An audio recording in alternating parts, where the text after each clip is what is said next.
Hindi ko alam paano nakakatulong ang Chief of Staff ng Armed Forces of the Philippines. Gabi-gabi, mahimbing ang tulog mo. Ganito ang bayan natin. Bilyon-bilyon ang nawawala.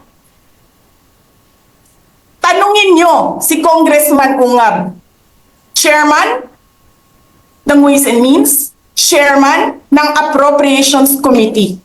Tanungin nyo siya, paano nawawala ang pera?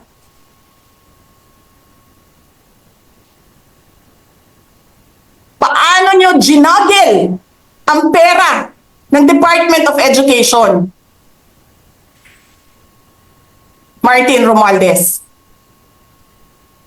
Inattach nyo ang projects na hindi man lang dumaan sa paaralan, sa SDS, sa region, even sa central office.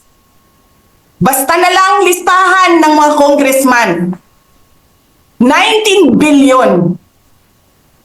Tapos, nung 1 billion na lang ang naiwan sa DepEd, anong ginawa nyo? Kinuha nyo ang 5 billion sa repairs, nilipat nyo para mukhang lumaki ang pera.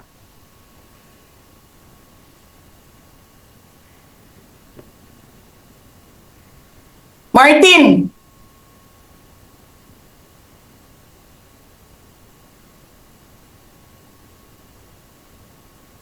nangangampanya tayo. Nakasakay tayo sa eroplano. Magkatabi tayo. Nagre-reklamo ka, putang ina ka, walang pera. Kasi, ano sabi mo? Gium-um ni Lisa Marcos o ni BBM ang kwarta. Walang pera sa kampanya kasi hindi nagbibigay si BBM at si Lisa. Ginigipit nila. Kinukuha nila lahat ang pera. Reklamo ka ng reklamo sa akin. Ano sinabi ko sa'yo? Huwag ka mag-alala. Lahat ng gusto tumulong sa akin, ipapadala ko sa iyo. Kunin mo lahat.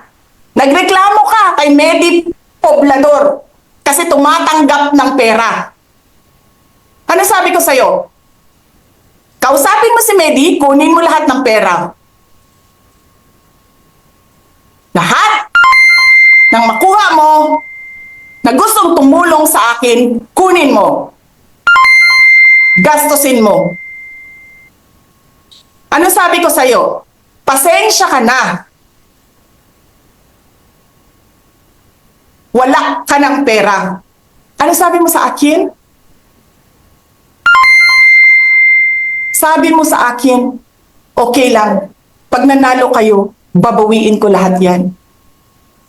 Hindi ko naman alam, ang buong akala ko, babawiin mo sa negosyo mo. Legitimate businessman ka naman eh.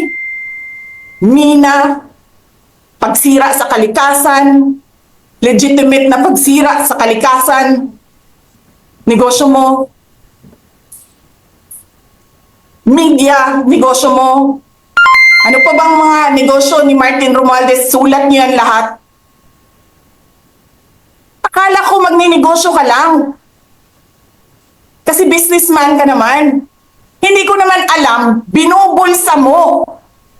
Ibubulsa mo, kakamkamin mo, ang legal na pera at illegal na pera.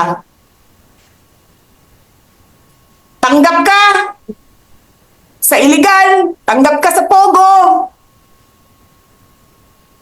Pinaalis nyo lahat ng kompetisyon ninyo, naiiwan ang pogo mo. Tanggap ka, pogo. May nagsasabi pa, tumatanggap ka sa smuggling, sa droga. Tapos kuha ka dito sa National Treasury. Akin ito, akin ito. Babawiin ko lahat.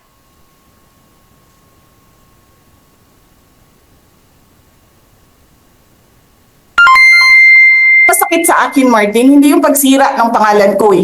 Ang masakit sa akin, maalis mo man ako sa presidential race, hindi pa rin ikaw ang presidente, king ina mo.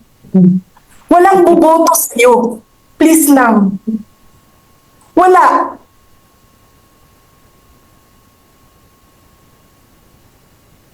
Hindi ka nga dumadaan ng contest eh. Kasi wala kang kalaban sa Tacloban.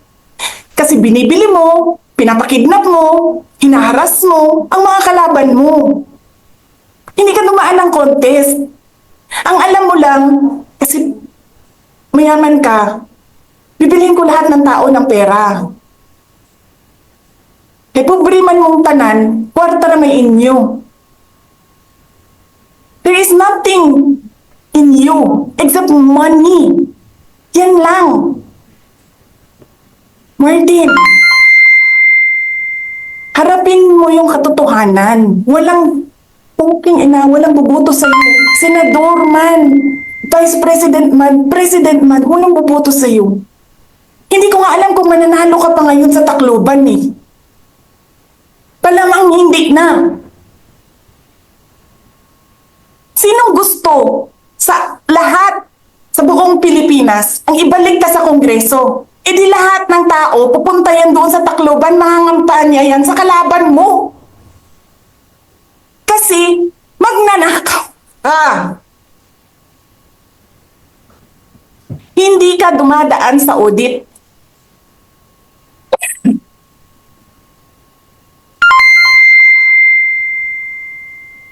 Milyon-milyon, buwan-buwan, certification lang ng congressman. 1 million, 2 million, pirma lang. Alam nyo, bakit alam ko? Kasi may MA din ako. May MA ako sa DepEd, may MA ako sa OVP. Pero sa akin, nire-require ako ng resibo ng COA. Pero alam ko, certification lang ang kailangan. Pero nagko-comply ako. Bigay nyo lahat ng resibo. Pero ikaw,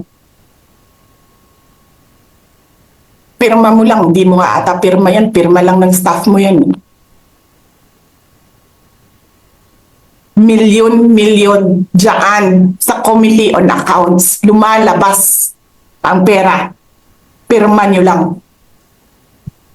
Walang nag-audit sa inyo. Sino ang nag-audit ng confidential funds ng Office of the President? Wala.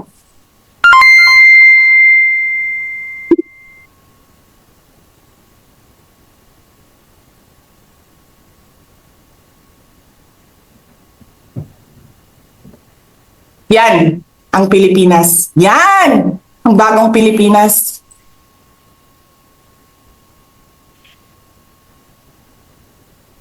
Kriminal ang speaker. Bakit ko nasabi kriminal siya? Basahin niyo yung kaso niya sa United States of America. Sinungaling, presidente. Double whammy pa. Hindi lang siya sinungaling. Hindi pa siya marunong maging presidente. Nagpresenta ka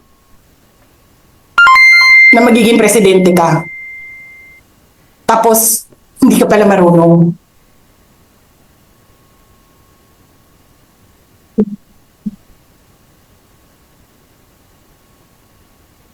Sarap-sarap ng kain ninyo, buffet, dyan, dito, sa House of Representatives.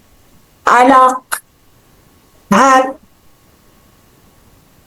Lahat ng juice, lahat ng mamahaling wine.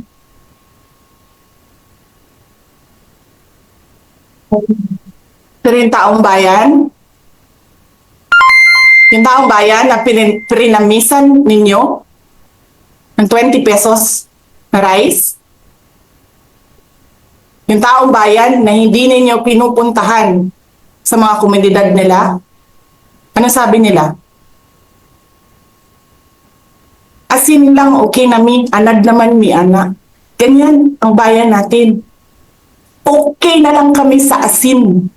Saan ka nakahanap ng bayan na ang tao, because of their hopelessness, because there is no functioning government, umukay na lang sa asin.